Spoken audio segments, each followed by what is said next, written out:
ಏರ್ಪೋರ್ಟ್ನಲ್ಲಿ ಬೆಳಗ್ಗೆಯಿಂದ ಕೂಡ SIT team ಕಾದು ಕುಳಿತಿತ್ತು ಪ್ರಜ್ವಲ್ಗಾಗಿ. ಇದೀಗ ಪ್ರಜ್ವಲ್ ವಿಮಾನ ಹತ್ತಿಲ್ಲ ಎಂಬ ಮಾಹಿತಿ ಎಸ್ಐಟಿ ಅಧಿಕಾರಿಗಳನ್ನ ತಲುಪಿದೆ. ಮ್ಯೂನಿಕ್ ಏರ್ಪೋರ್ಟ್ ಅಧಿಕಾರಿಗಳಿಂದ ಮಾಹಿತಿಯನ್ನು ಪಡೆದಿದ್ದಾರೆ ಸ್ಪೆಷಲ್ ಇನ್ವೆಸ್ಟಿಗೇಷನ್ ಟೀಮ್ನ ಸದಸ್ಯರು. ಬೆಂಗಳೂರಿಗೆ ಬರಲ್ಲ ಅತ್ಯಾಚಾರದ ಆರೋಪಿ ಪ್ರಜ್ವಲ್. ಈಗ ಎಸ್ಐಟಿ ಅಧಿಕಾರಿಗಳ ನಡೆ ಏನು?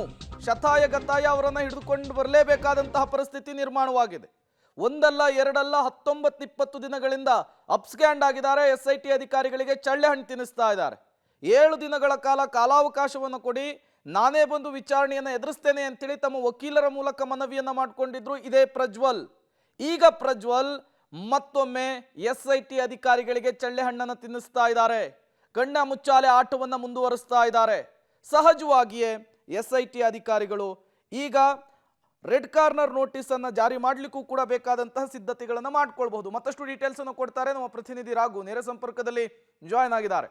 ರಾಘು, ನಿನ್ನೆ ರಾತ್ರಿಯಿಂದಲೂ ಕೂಡ ರಾಜ್ಯಕ್ಕೆ ಪ್ರಜ್ವಲ್ ಬರ್ತಾರೆ ಅನ್ನುವಂತಹ ಚರ್ಚೆ ಜೋರಾಗಿತ್ತು.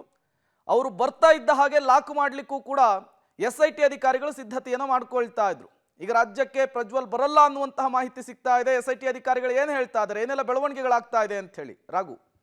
ಖಂಡಿತವಾಗಿಯೂ ಪ್ರೇಮ್, ಪ್ರಜ್ವಲ್ ರೇವಣ್ಣ ಇವತ್ತು ರಿಟರ್ನ್ ಟಿಕೆಟ್ ಏನು ಬುಕ್ ಆಗಿತ್ತು, ರಿಟರ್ನ್ ಟಿಕೆಟ್ ಬುಕ್ ಆದಂತಹ ಬೆನ್ನಲ್ಲೇ ಎಸ್ಐಟಿ ಅಧಿಕಾರಿಗಳು ಕೂಡ ಬೆಂಗಳೂರು ವಿಮಾನ ನಿಲ್ದಾಣದಲ್ಲಿ ಅದಕ್ಕೆ ಬೇಕಾದಂತಹ ಸಿದ್ಧತೆ ಅಂದರೆ ಅವರನ್ನು ವಶಕ್ಕೆ ಪಡೆಯಲಿಕ್ಕೆ ಬೇಕಾದಂತಹ ಸಿದ್ಧತೆಗಳನ್ನು ಮಾಡ್ಕೊಂಡಿದ್ರು. ಬಟ್ ಆದರೆ ಸದ್ಯಕ್ಕೆ ಬರ್ತಾ ಇರುವಂತಹ ಮಾಹಿತಿಯ ಪ್ರಕಾರ ಅಲ್ಲಿ ವಿಮಾನ ಟೇಕ್ ಆಫ್ ಆಗಿದೆ. ಟೇಕ್ ಆಫ್ ಆದರೂ ಕೂಡ ಅಲ್ಲಿ ಪ್ರಜ್ವಲ್ ರೇವಣ್ಣ ಅವರು ಬೋರ್ಡಿಂಗ್ ಆಗಿಲ್ಲ ಅನ್ನುವಂಥ ಮಾಹಿತಿ ಸಿಗ್ತಾ ಇದೆ. ಆ ಬೆನ್ನಲ್ಲೇ ಅಲ್ಲಿ ಟೇಕ್ ಆಫ್ ಆದಂತಹ ಬೆನ್ನಲ್ಲೇ ಇಮಿಡಿಯೇಟ್ ಇವರಿಗೆ ಒಂದು ಇಮಿಗ್ರೇಷನ್ ಆಫೀಸರ್ಸ್ಗಳಿಂದ ಒಂದು ಮ್ಯಾನಿಫೆಸ್ಟ್ ಲೆಟರ್ ಸಿಗುತ್ತೆ. ಅಂದರೆ ಯಾವೆಲ್ಲ ಪ್ಯಾಸೆಂಜರ್ಸ್ಗಳು ಅಲ್ಲಿ ಬರ್ತಾ ಇದ್ದಾರೆ ಹೇಗೆ ಅನ್ನುವಂಥ ಒಂದಷ್ಟು ಲೀಸ್ಟ್ ಸಿಗುತ್ತೆ. ಆ ಲೀಸ್ಟ್ನ ಅನ್ವಯ ನೋಡೋದಾದ್ರೆ ಅಲ್ಲಿ ಪ್ರಜ್ವಲ್ ಅವರ ಹೆಸರು ಇಲ್ಲ ಅನ್ನುವಂಥದ್ದು ಸ್ಪಷ್ಟವಾಗಿ ಗೊತ್ತಾಗ್ತಾ ಇದೆ. ಬೆಳಗ್ಗೆಯಿಂದಲೂ ಕೂಡ ಅವರು ಬರ್ಬೋದು ಅನ್ನುವಂಥ ನಿಟ್ಟಿನಲ್ಲೇ ಕೂಡ ನಿರಂತರವಾಗಿ ವಿಮಾನ ನಿಲ್ದಾಣ ಅಧಿಕಾರಿಗಳ ಜೊತೆ ಎಸ್ಐಟಿ ಅಧಿಕಾರಿಗಳು ಸಂಪರ್ಕದಲ್ಲಿದ್ದರು. ಜೊತೆಗೆ ಅವರ ಈ ಮುಂದಿನ ಏನೆಲ್ಲ ಕ್ರಮಗಳನ್ನು ಕೈಗೊಳ್ಳಬೇಕು, ತಯಾರಿಗಳು ಹೇಗೆ ಅವರನ್ನ ವಶಕ್ಕೆ ಪಡೆಯುವಂಥ ನಿಟ್ಟಿನಲ್ಲಿ ಅನ್ನುವಂಥ ನಿಟ್ಟಿನಲ್ಲಿ ಒಂದಷ್ಟು ಚರ್ಚೆಗಳು ಜೊತೆಗೆ ಸಿದ್ಧತೆಗಳು ಆಗಿದ್ವು. ಬಟ್ ಈಗ ಅವರು ಬರ್ತಾ ಇಲ್ಲ ಅನ್ನುವಂಥ ಗೊತ್ತಾದಂಥ ನಿಟ್ಟಿನಲ್ಲೇ ಅಧಿಕಾರಿಗಳಿಂದ ಮಾಹಿತಿಯನ್ನು ಪಡೆದಿರುವಂಥ ಎಸ್ಐಟಿ ಅಧಿಕಾರಿಗಳು ಮುಂದೆ ಏನು ಮಾಡಬೇಕು, ಈಗ ಪ್ರಜ್ವಲ್ ರೇವಣ್ಣ ಅವರನ್ನ ವಾಪಸ್ ಕರ್ತಾ ಇರುವಂಥ ನಿಟ್ಟಿನಲ್ಲಿ ಮುಂದೆ ಏನು ಮಾಡಬೇಕು ಅನ್ನುವಂಥ ನಿಟ್ಟಿನಲ್ಲೂ ಕೂಡ ಸದ್ಯ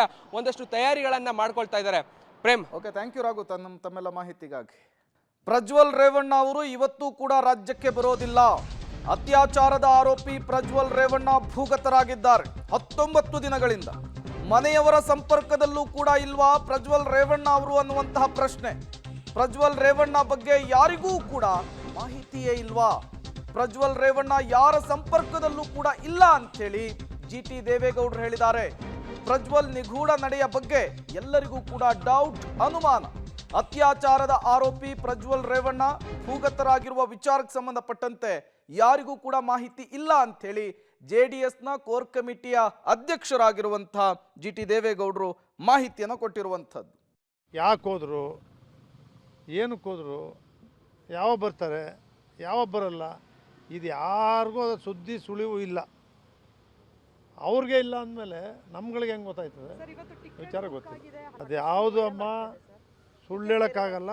ಅವ್ರ ಮನೆಯವ್ರಿಗೂ ಗೊತ್ತಿಲ್ಲ, ನಮಗೂ ಕೂಡ ಗೊತ್ತಿಲ್ಲ. ಸರ್ಕಾರನೇ ಈಗ ಮಾಡ್ತಾ ಇದ್ದಾರಲ್ಲ ಅವರೇ 196 ರಾಜ್ಯಗಳಿಗೂ ದೇಶಗಳಿಗೂ red card, blue card, red card. Blue ಕಾರ್ಡನ್ನು ಬಿಟ್ಟಿದ್ದಾರೆ, ಅದರಿಂದ ಅದ್ರ ಮೂಲಕ ಹಿಡಿತಾರೆ ಅಂತಕ್ಕಂಥದ್ದನ್ನು ನೋಡಿದ್ವಿ ಪೇಪರ್. ಯಾವರ ಸಂಪರ್ಕ ಕೂಡ ಅವರು ಸಿಕ್ಕಿಲ್ಲ, ಯಾರ ಸಂಪರ್ಕ ಕೂಡ ಸಿಕ್ಕಿಲ್ಲ.